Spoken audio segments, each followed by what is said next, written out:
Subconjunctival hemorrhage. Understanding bloody eyes and when to seek help. A subconjunctival hemorrhage, a burst blood vessel under the clear surface of the eye, can look alarming, but it's usually harmless.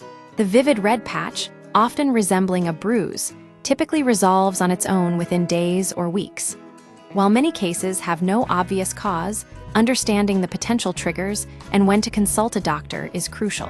What causes blood spots in the eye? Most subconjunctival hemorrhages are triggered by minor injuries.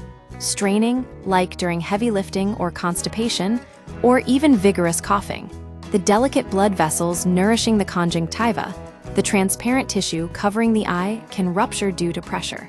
However, certain underlying health conditions can make these blood spots more frequent. People over 50 are at higher risk, especially those with diabetes, high blood pressure, or high cholesterol. Blood-thinning medications also increase the likelihood of spontaneous bleeding.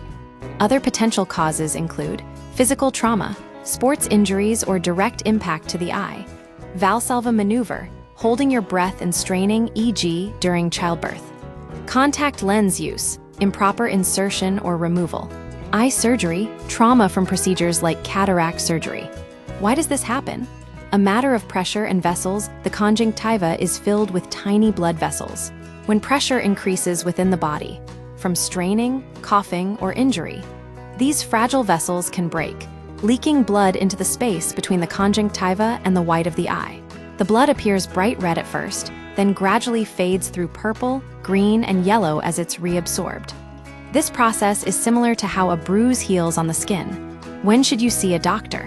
While most subconjunctival hemorrhages are self-limiting, certain signs warrant immediate medical attention. Pain. If the blood spot is accompanied by eye pain, seek care. Vision changes, blurred vision or any vision impairment is concerning. Recurrence. Repeated blood spots may indicate an underlying health issue. Recent trauma. If the hemorrhage followed a direct blow to the eye, get it checked. A doctor can rule out other conditions and determine if further investigation, blood pressure check, clotting tests, is needed. Treatment and prevention. There's no specific treatment for subconjunctival hemorrhages. They resolve on their own. Cold compresses and artificial tears can provide temporary relief, but aren't essential. Preventing recurrence involves managing underlying health conditions, diabetes, hypertension, and avoiding excessive straining. Wearing appropriate eye protection during sports can also reduce the risk of injury. In conclusion, a subconjunctival hemorrhage is often a benign, self-resolving condition. However, being aware of the potential causes and knowing when to seek medical attention is vital for ensuring long-term eye health.